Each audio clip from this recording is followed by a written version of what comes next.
네, 오늘 정치고수의 맞수 토론 홍익표 전 더불어민주당 원내대표, 김종혁 전 국민의힘 최고위원 두 분과 함께합니다. 어서 오십시오. 네, 반갑습니다. 네, 앞서 저희가 네 분의 패널과 이야기했던 그 장동혁 대표의 면회 논란을 계속 이어서 좀 토론을 해보도록 하겠습니다. 일단 계속 이 논란이 되니까 장동혁 국민의힘 대표가 오늘 오후에 이렇게 직접 입장을 밝혔습니다. 이번 면회는 제가 전당대회 기간 때부터 약속했던 것들을 지킨 것이고 당의 전직 대통령이었던 분에 대한 인간적인 예의를 다한 것입니다. 신의를 지키는 것이 그 생명이라고 생각합니다. 더불어민주당에서 모든 의원들이 나서서 규탄대회까지 하던데 이게 그럴 사안인지 안쓰럽습니다. 네, 첫 번째 키워드 장동혁, 윤석열 면회 후폭풍이라고 잡아봤습니다. 김종혁 의원님, 장 대표가 인간적 예의 때문이다라고 했거든요. 어떻게 평가하십니까? 좀 뭐 동의하기 좀 어려운데요. 일단 윤석열 대통령에 대한 인간적 예의가 있으면 당 대표로서 국민에 대한 예의도 있을 거라고 생각을 합니다. 윤 대통령은 지금 불법적인 비상계엄을 실시를 해서 헌법재판소에서 파면을 당했잖아요. 그리고 지금 재판을 받고 있는 분이에요. 근데 그분에 대해서 뭐 인간적으로 어떻게 생각하는지 잘 모르겠습니다. 하지만 어쨌든 우리 국민들 모두가 나라가 이렇게 큰 혼란에 빠지게 되고 여야 갈등이 심각해진 근본 원인으로 윤석열 대통령 불법 계엄을 꼽고 있는데 그 인간적 부분을 강조하면서 국민에 대한 예의는 어떻게 생각하셨는지 그게 궁금해요. 왜냐하면 윤석열, 김건희 그 두 부부 본인도 공적인 가치보다는 사적인 관계를 더 중시함으로써 나라가 더 어렵게 만들어진 게 아니냐라는 그런 얘기가 있기 때문이고, 두 번째, 저는 좀 이해할 수 없는 게 장동혁 대표는요, 친한 계셨어요. 그 이전에 계속 윤석열 대통령에 대해서 계속 공격했던 분입니다. 예. 12월 3일 날 비상계엄에 대해서도 반대 투표에 함께 참여하셨어요. 근데 그 이전까지 안 좋았던 관계가 비상계엄 이후에 갑자기 좋아질 수가 있는 겁니까? 물론 그분께서 나중에 무슨 뭐 계몽령은 신의 계시다 뭐 이런 얘기까지 하면서 갑작스럽게 태도를 돌변하셔서 저는 어안이 벙벙하긴 합니다만, 언제부터 그렇게 윤석열 대통령과 인간적인 그 관계가 가까웠던 건지, 뭐 그러다 보니까 김계리 변호사 같은 사람은 뭐 하러 갔느냐 이렇게 또 비판까지 하고 있지 않습니까? 예.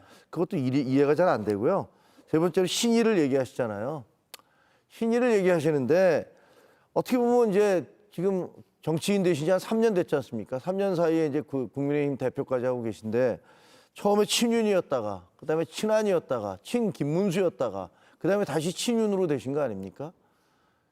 무엇을 가지고 정치적 신의를 얘기하시는지는 잘 모르겠습니다. 예. 만약에 면회를 가는 게 정치적 신의라면 저는 그게 과연 신의인지 이해하기 좀 어렵다는 생각이 듭니다. 예, 홍익표 의원님, 장 대표가 민주당을 향해서 규탄대회까지 열 사안인지 안쓰럽다라고 평가를 또 했거든요. 근데 먼저 아까 김정혁 최고위원님 하신 말씀이니까 예. 생각나는 영화 한 구절이 생각나요. 어떤 겁니까? 모시중한 뒤 이런 게 있었잖아요. 아, 예. 그러니까 정치인한테 뭐가 중요하냐. 아까도 말씀드렸지만 뭐 물론 전당대회 때 약속을 했죠. 왜냐하면 강성 지지층 표를 얻어야 되니까. 그러나 더 중요한 것은 국민에 대한 예의, 그리고 현재 국민의 어떤 따가운 시선, 이런 것들을 훨씬 더 의식해야 되지 않을까. 많은 일부 국민의힘 관계자분들 제가 어제 오늘 좀 연락을 했더니 이런 예. 말씀하세요.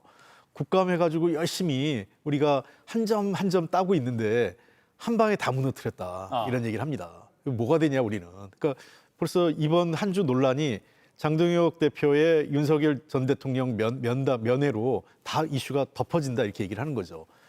벌써 오늘 이 자리에서 우리가 이런 논란 갖고 토론하는 것 자체가 예. 이슈를 덮은 거죠. 그런 측면에서 국민의힘 계신 분들도 굉장히 화가 난 거예요, 지금요. 그리고 장 대표의 이 행동은 아무도 환영하지 않는 행동입니다. 왜냐하면 아까도 얘기했지만은 결국은 일종의 자기의 면피성, 예. 그리고 일종의 두 마리 토끼를 다 놓치고 싶지 않은. 그러니까 한 측면에서는 이 중도층을 확보해서 내년 지방선거에 승리해야 되는 목표도 있고요. 그러니까 최소화신 거죠.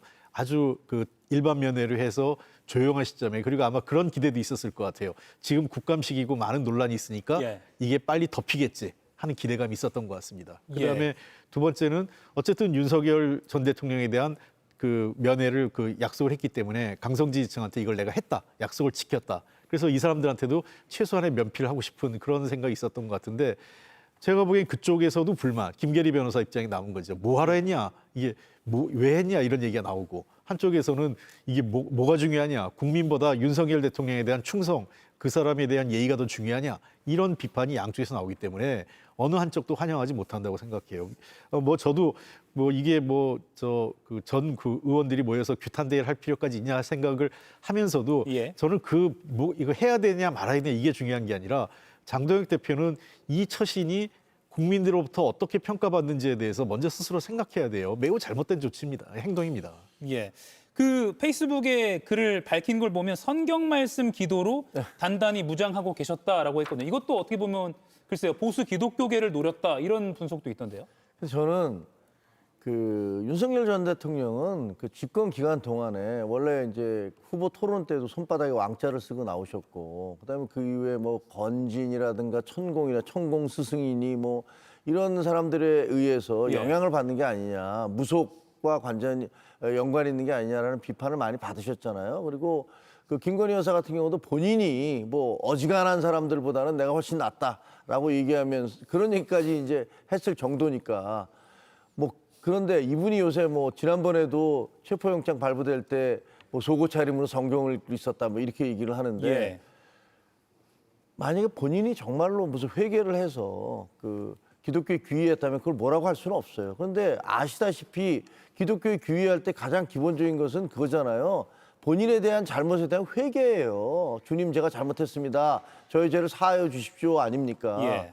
근데 지금 12월 3일 날 계엄 이후에 그 윤석열 대통령이 본인의 행위에 대해서 회개나 반성을 하신 적이 있는지 저는 없다고 생각을 해요. 그 보수는 괴멸 상태에 가깝게 빠져들고 그다음에 나라는 이렇게 큰 혼란에 빠졌고 그다음에 결국 이재명 대통령 당선의 1등 공신 역할을 하신 거 아닙니까? 그리고 또 본인의 명령을 들었던 그 경찰 그리고 군 고위 간부들, 예. 사령관들, 청장들 이런 사람들이 인생이 다 망가졌어요. 근데 그런 사람들에 대해서 나 때문에 그랬다라고 얘기 안 하시잖아요. 그러면서 그 사람들 책임, 자기들이 알아서 그 국회에다 그 병력 파견했고 경찰 보냈고 이렇게 얘기하고 있지 않습니까? 그런데 무슨 아무런 회개를 하지 않으면서 성경을 읽고 기도를 한다?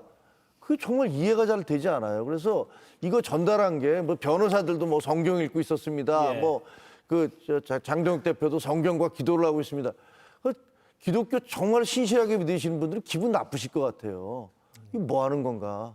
예. 이 부분 뭐 과해석일까요? 그 성경 말씀 기도로 단단히 무장하고 계셨다. 모르겠어요. 원래 즐기시던 주님을 못 찾으시니까 지금 새로운 주님을 찾으시는 건지 모르겠는데. 아, 예. 근데 이게 참 정말 이 종교를 자꾸 저렇게 활용하는 게 잘못됐어요. 그러니까 일단은 윤석열 대통령 같은 경우는 윤석열, 김건희 두 부부는 기독교를 언급하기에는 매우 부적절해요. 그 정권 내내 검사위에 여사, 여사위에 법사, 도사 이랬지 않습니까? 예. 사실은 이런 무속신앙하고 기독교하고는 양립하기 어려운 거거든요. 본인이 그 대선 기간 중에 왕자 써가지고 나와가지고 할 정도로 그런 분이 갑자기 또 모르겠어요. 아까 그랬다가 다시 기독교에 귀의할 수 있죠. 뭐 그 부정할 그 부인 뭐 가능성이 없는 건 아닙니다만 그러려면 제가 보기에는 먼저 그 회개와 반성이 전제돼야 돼요. 두 분이 여기서 일치하시는 의견인데. 예, 회개. 그러니까 예. 회개와 반성은 뭐 저는 종교적인 측면도 있지만 예. 국민들께 죄송해야 됩니다. 왜냐하면 본인을 대통령으로 어쨌든 그 당시에 3년 전에 대통령을 만들었지 않습니까? 대통령을 만들었고 그 나라의 운명을 맡겼는데 이렇게 나라의 민주주의를 허물고 대통령직을 탄핵당할 정도의 중대한 그 잘못을 저지른 거 아니에요. 그래서 어쨌든 파면된 겁니다. 국민에 의해서 그리고 헌법에 의해서 파면당했다면 그 부분에 대해서 내가 정말 잘못했고 이 국민들께 죄송하다 하고 성경을 읽는다면 그게 바로 회개와 속죄죠. 예. 그 하나만 더 짚어볼게요. 금요일 오전에 면회를 갔는데 이걸 공개한 건 토요일에 페이스북을 통해서입니다. 그래서 아마 토요일이 조금은 기자들도 뭐 출근하는 기자가 좀 적고 하다 보니까 그래서 조금 면회는 갔는데 널리 좀 퍼지지는 않았으면 좋겠다 뭐 이런 양가적인 마음이었을까요? 어떻게 보십니까? 그게 더 어떻게 보면 좀 비겁해 보이잖아요. 아, 예. 아니 뭐 그렇게 공개적으로 당당히 가시든가 그러면 왜 김민수 최고만 데리고 갑니까? 그럼 뭐 공식적으로 다 가시겠다라고 공지를 하고 가시든가 그것도 아니고 조용히 다녀와서 토요일 날 그 언론 보도 잘 안 나올 때 예. 슬쩍 흘린 식으로 나간 게 이게 뭘까? 그러니까 어떻게 양쪽에 줄타기를 하는 건가? 이게 본인이 얘기했던 대로 강성 지지자들의 어떤 눈치도 봐야 되고, 그다음에 국민 여론도 좀 무섭고, 그러니까 그 중에서 제일 그 타격이 제일 최소화될 수 있는 그런 지점을 찾아서 예. 언론 플레이를 한 건가라는 생각이 들어서 씁쓸합니다. 예. 그 시점 어떻게 보세요? 그런 걸 감안한 것 같아요. 언론에 두드러지게 나타나는 건 싫고 SNS는 확증 편향적으로 강성 지지층들의 보기에 유리하지 않습니까? 그러니까 SNS를 통해서만 좀 전파가 됐으면 하는 그런 게 있었던 것 같아요. 근데 그게 그 장동혁 대표가 정치 잘 모른다는 겁니다. 본인이 국회의원 신분이면 그게 가능할지 모르겠는데 그냥 평의원. 근데 지금은 당대표예요. 예.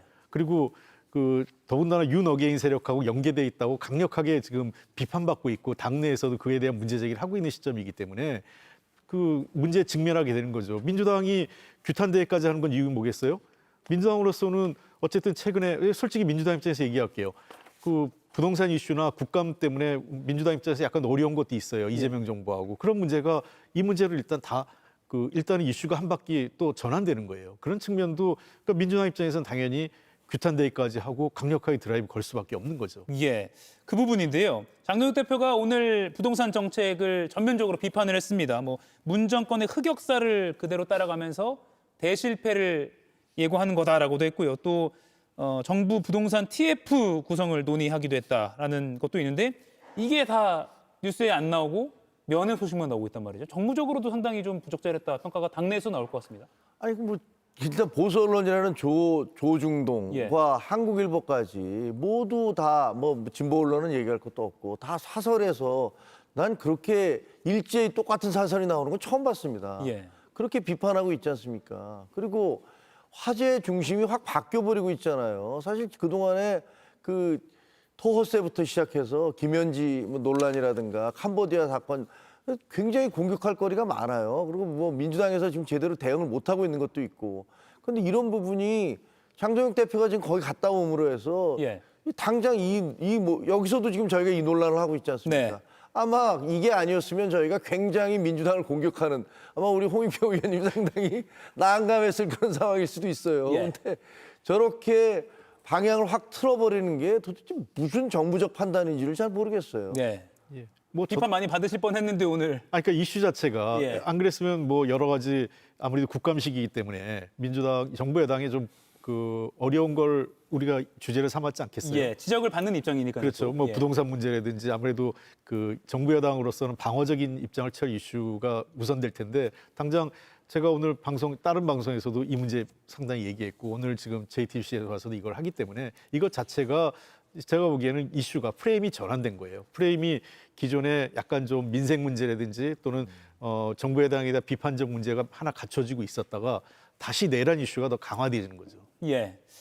캄보디아 이슈로 넘어가기 전에 이거 하나만 여쭐게요. 국감 2주차가 시작됐습니다. 오늘 법사위에서 뭐 나경원 의원의 이해충돌 논란도 있었고 했는데 국감 2주차 어떤 게 가장 쟁점이 될 것 같습니까? 1주차 또 반복이 될까요? 뭐 비슷할 것 같습니다. 아, 예. 또 왜냐면 김현지 부속실장. 뭐 양쪽 다 별로 이렇게 준비된 건 별로 없는 것 같아요. 예. 그러니까 뭐 우리 같은 경우는 장애 투쟁하느라고 실질적으로 국감 때 그 집권 여당을 공격할 수 있는 자료를 차곡차곡 좀 축적했어야 되는데 그런 부분보다는 그냥 매일 나오는 게 법사위 시끄러운 거, 김현지 부분 뭐 이런 거잖아요. 예. 그래서 좀 국감이 내실 있게 진행됐으면 좋겠는데 그게 안 되는 것 같아서. 근데 한마디로 말씀드리면 저희는 좀 국민의힘은 무능한 것 같고요. 민주당은 간이 배 밖으로 나온 것 같습니다. 예. 그렇게 막 마구잡이로 몰아붙이는 걸 보면 아, 저 당도 진짜 이제 집권했다고 국민 알기를 너무 우습게, 야당 알기도 너무 우습게 보는구나. 이런 생각이 드는데 야당이 그것을 제대로 받아치면서 공격을 하면 국민들한테 카타르시스라도 줄 텐데 이건 그냥 어떻게 보면 그냥 난장판이 돼버리는 거니까 모두에게 실망을 주는 그런 국감이 되고 있다라고 생각이 듭니다. 예. 예, 원래 그 국감이요. 그 3주 하지 않습니까? 그러면 1주차는 시작하자마자 이게 확 붙어버립니다. 왜냐하면 이제 첫 번째 제일 중요한 부처를 다루기 때문에요. 2주차는 산하기관 중심으로 하기 때문에 약간은 이 2주차는 뭐랄까 쉬어가는 그러니까 예. 그리고 좀 이 중요 이슈가 여기 안 다뤄져요. 그래서 3주차에 가서 다시 종합국감으로 해서 다뤘던 이슈를 그 중요 부처를 놓고 또 하기 때문에 아마 이번 주는 상대적으로 물론 뭐 법사위 같은 경우는 계속적으로 논란이 되겠지만 다른 전반적인 상임위에서는 이번 주는 좀 더 그 뭐 실생활과 관련된 그 정치적으로는 좀 덜 민감한 사안이 예. 다뤄지다가 아마 3주차에 다시 한번 확전이 되지 않을까. 특히 3주차 국감이 끝나고 나면 소위 겸임상임이라고 하지 않습니까? 겸임상임위가 이제 그 여가위하고 그다음에 저 운영위가 운영위요. 있어요. 예. 대표적으로. 그러니까 운영위 같은 경우가 대통령실을 주관으로 하는 거기 때문에 아마 운영위를 중심으로 이제 3주 국감이 끝나고 나면 4주차째 초반에 이 운영위에서 또 통상 대통령실을 국감을 놓고 대격돌이 한번 벌어지게 돼 있습니다. 예, 대격돌, 건전한 좀 격돌이 됐으면 좋겠다는 생각이 듭니다. 이가혁 라이브를 시청해 주셔서 고맙습니다. 이가혁 라이브는 평일 오후 5시 TV와 유튜브로 실시간으로도 함께 하실 수 있습니다.